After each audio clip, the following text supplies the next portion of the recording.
கிறிஸ்துவுக்குள் பிரியமான சகோதர சகோதரிகளே, உங்கள் அனைவரையும் தினமொரு முத்துக்கள் நிகழ்ச்சியில் சந்திப்பதில் மிகுந்த மகிழ்ச்சி அடைகிறேன். அமைதியின் ஆயுதங்கள். லூக்கா 19ஆம் அதிகாரம் 38ஆம் வசனம். ஆண்டவர் பெயரால் அரசராய் வருகிறவர் போற்றப் பெறுக, விண்ணகத்தில் அமைதியும் மாட்சியும் உண்டாகுக என்றனர். பிரியமானவர்களே, நாம் ஒரு பிரச்சனையின் போது அமைதியை கொண்டு வர பலவிதமான ஆயுதங்களை கையாளுகிறோம். ஆனால் இயேசு அமைதியை கொண்டு வர இறைவேண்டல், மன்னிப்பு, கனிவு, அடுத்தவரை அன்பு செய்தல் ஆகிய நற்செய்தியின் ஆயுதங்களையே பயன்படுத்தினார்.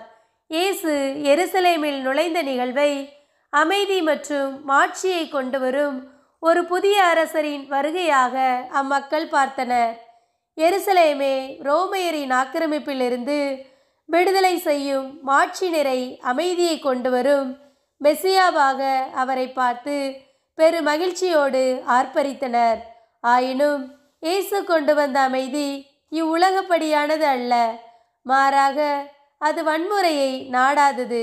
அவ்வமைதி அவரை சிலுவை மரணத்திற்கு இட்டு சென்ற கனிவு மற்றும் மனத்தாழ்மை ஆகியவை வழியாக கொண்டு வந்ததாகும். கிறிஸ்து நம் பாவங்களுக்காக இறந்ததன் வழியாக அவர் நம்மை சுதந்திரமுள்ள பிள்ளைகளாக மாற்றினார். இயேசு அமைதியை கொண்டு வர தனது வல்லமையை ஒருபோதும் பயன்படுத்தவில்லை. மாறாக அன்பு, கருணை, மன்னிப்பு என்னும் ஆயுதங்களையே பயன்படுத்தினார்.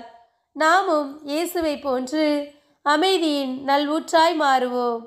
அன்பு இறைவா, எங்கள் உள்ளங்களிலும் உலகிலும் அமைதி என்னும் கொடையை பொழிந்தருளும் இறைவா. ஆமேன்.